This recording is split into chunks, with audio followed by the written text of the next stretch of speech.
Ciao, mi chiamo Federico Piccirillo e sono un 3D motion designer. Collaboro con diversi studi in giro per il mondo, per clienti come Nike, Nissan, Google, Oppo e tanti altri.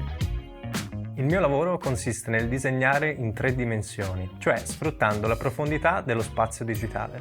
Più un oggetto è verosimile e più si creano composizioni sorprendenti. Non mi piace limitare la mia creatività ad un unico stile, ma tendo sempre a sperimentare linguaggi diversi. Il mio lavoro ha di fondo un'anima giocosa, fatta di forme semplici e colorate, che si muovono in ambienti minimal e caldi.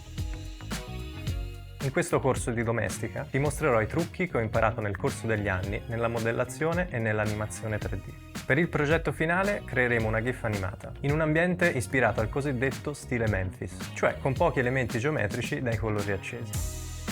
Come primo passo lavoreremo sulla timeline di Cinema 4D. Ti spiegherò che cosa sono le curve di animazione e gli strumenti principali dell'interfaccia. Inizieremo a lavorare con il softbody, sperimentare con alcuni deformer e illuminare con Redshift. Poi ti insegnerò a ideare una bozza e storyboard efficaci ma anche strategici, a importarli su Cinema 4D scegliendo luci e una palette colori essenziale. Passeremo successivamente all'animazione e al montaggio. Ti mostrerò come realizzare transizioni fluide, renderizzare in Redshift e post-produrre in After Effects, così da avere un file pronto per essere condiviso sui tuoi social.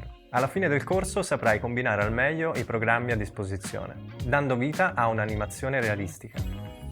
Questo corso è rivolto a chi ha già una conoscenza di Cinema 4D e Redshift.